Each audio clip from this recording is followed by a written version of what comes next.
Армандар оларға мән бермеген кезде орындалады. Өміріңізді қатаң бақылау алған сайын, ол уысыңыздан соншалықты шығып кетеді. Бақылау деген кері әсер деген сөз. Топырақты уысыңызда ұстап тұра алмайсыз. Ол саусақтарыңыздың арасынан шығып кетеді. Немесе сіз бір адамға тәуелді болсаңыз, не жақын болған сайын ол сізден алыстай бастайды. Сол сияқты бүкіл өміріңізді бақылауда ұстаудың ешқандай мәні жоқ. Оны үнемі бақылау мүмкін емес. Бақылау дегеніміз ол сөйлей алатын қорқыныш. Яғни мен 100% кепілдікті қалаймын. Мен барлығы дұрыс болғанын қалаймын. Мен қателескім келмейді. Деген ойлар бақылау болып табылады. Бірақ бақылау нәтиже бермейді. Ол тек адам денесіндегі қорқыныш сигналын оятады. Жай ғана мысалды айтайық. Тезірек ұйықтап қалуға тырысқан сайын, керісінше ұйықтау қиындай түседі.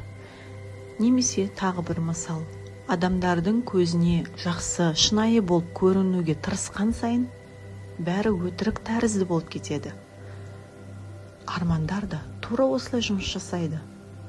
Оны көп ойлаған сайын, қатты бақылауға алған сайын, ол алыстай береді. Сіз керемет сөздерді көп айтуыңыз мүмкін.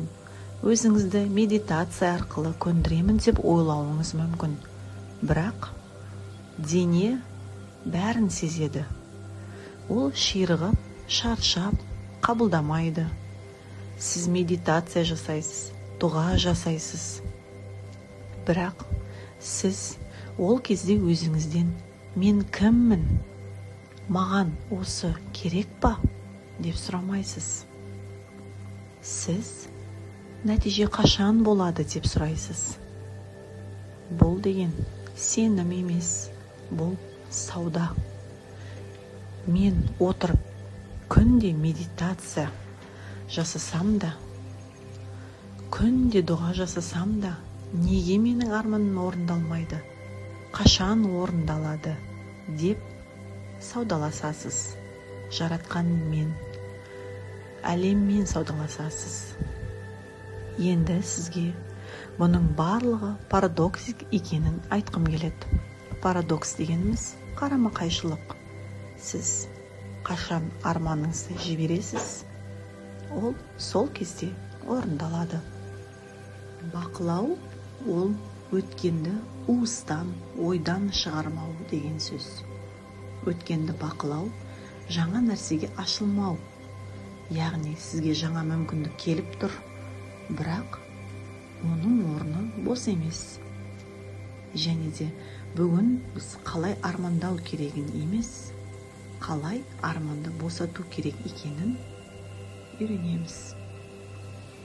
Бақылау неден пайда болады? Өмірге сенбеу, жаратқанға сенбеу, бәрін өзін бақылау, күту, нәтижеге байлану, осының барлығы арманның орындалуына үлкен кедергі келтіреді. Сіз шаршайсыз, сіз бәрін бақылайсыз, мақсат қойып, дәл уақытында жетуім керек деп ойлайсыз. Сіз оны дисциплина деп қабылдайсыз, бірақ жүйке жүйеңіз оны қауіп деп қабылдайды. Маған қауіп төніп тұр, мен дайын болуым керек деп қабылдайды. Жүйке жүйеңіз қатты әлсірейді. Ал қауіп сезімі қаш немесе жауап бер, ұр деген сигнал береді. Ол кезде ми кішірейіп кетеді, шешім шығара алмайды.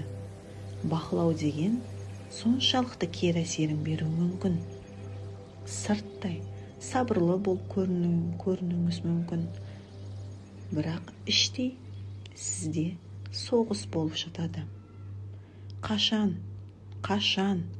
қашан орындалады деген сұрақтар сіздің мазаңызды алады. Сырттай барлығын жасайсыз, барлық әрекетке көшесіз, бірақ іштей сіз оған сенбейсіз. Ішкі өткен реніштердің барлығы ішіңізде толып тұр. Босата алмай жатырсыз. Болашаққа алаңдаушылық танытасыз. Өткенді жібермеу, осы шақты сезінбеу бақылау деп аталады.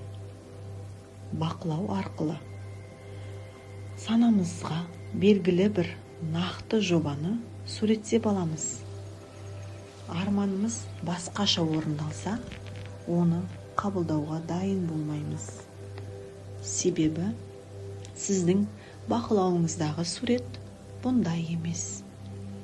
Арманыңызды бақылау сіз күткен нәтижеге алып келмейді. Сол кезде стресс, депрессия басталады. Бақылауға қорқыныш, сенімсіздік, талап қосылады. Ол тек денені емес, сананы да шаршатады. Адам арманынан бас тартуға дейін алып барады. Сондықтан да арманыңды, өміріңді бақылаудан босатыңыз. Босату деген қол сілтеу емес. Ол тыныштық, сабырлық. Сол сезімді осы орындалмаған кезде сезіну. Дәл қазір арманыңызға жеткендегі сезімді сезіну. Қатты беріліп мән бермеу. Сол арманға жетпесеңіз де өмір сүре алатыныңызды сезіну. Жеңілдікті сезіну. Армандаңыз. Арманыңыздың орындалуына әрекет жасаңыз. Бірақ нәтижені күтпеңіз. Жай ғана тәуекел етіп, Аллаға тапсырыңыз. Есікті қайта-қайта қағып, сығалай бермеңіз. Қашан орындалады деп күтпеңіз. Медитация, дұға жасаңыз.